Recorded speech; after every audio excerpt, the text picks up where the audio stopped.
This summer, meet the magical mermaid at VGP Marine Kingdom from April 12th till May 31st, 2024. YouTuber Savukku Shankar விவகாரத்தில் நீதிபதி GR. சுவாமிநாதனுக்கு அழுத்தம் கொடுத்தது யார் என்று சிபிஐ விசாரணை கோரி உச்சநீதிமன்றத்திற்கு கடிதம் எழுதப்பட்டிருக்கிறது.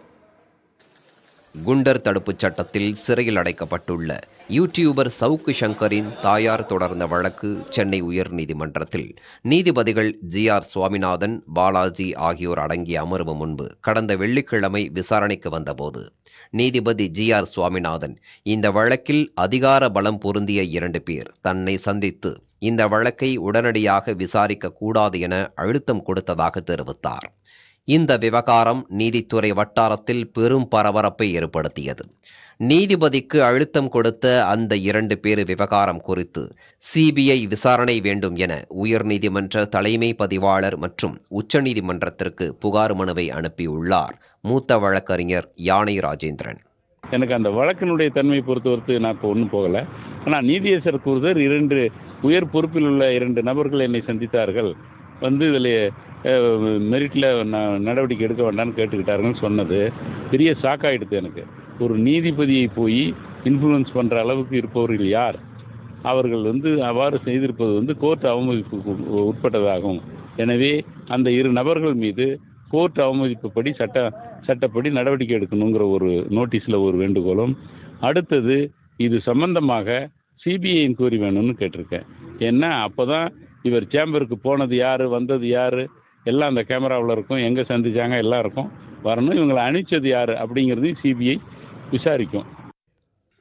அதே வேளையில் நீதி பரிபாலனத்தில் யார் தலையிட்டாலும் ஏற்க முடியாது என்ற கருத்தும், நீதிபதிகளை அச்சுறுத்தும் வகையில் யாரேனும் செயல்பட்டு இருந்தால் அவர்களை நீதிமன்ற அவமதிப்பு வழக்கு விசாரணைக்கு உட்படுத்தி தண்டிக்க வேண்டும் என்ற கருத்தும் உள்ளது.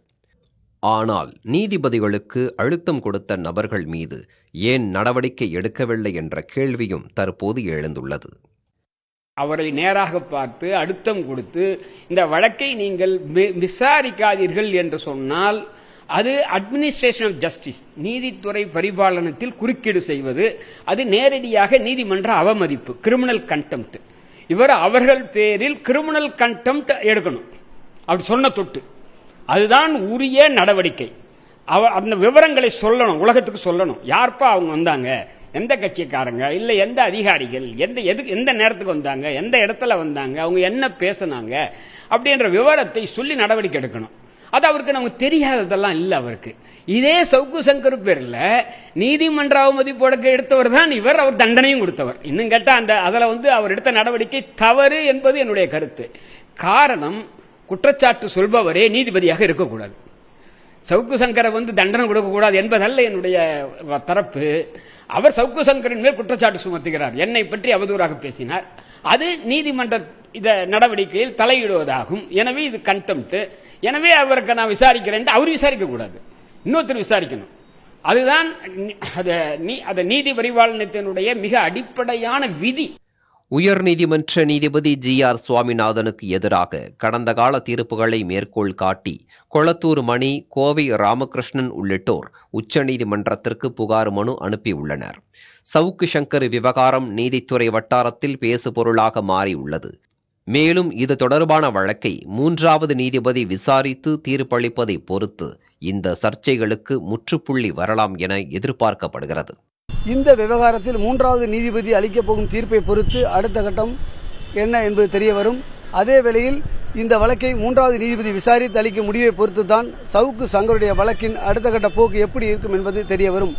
புதிய தலைமுறைக்காக ஒளிப்பதிவாளர் விஜயுடன் VM சுப்பையா.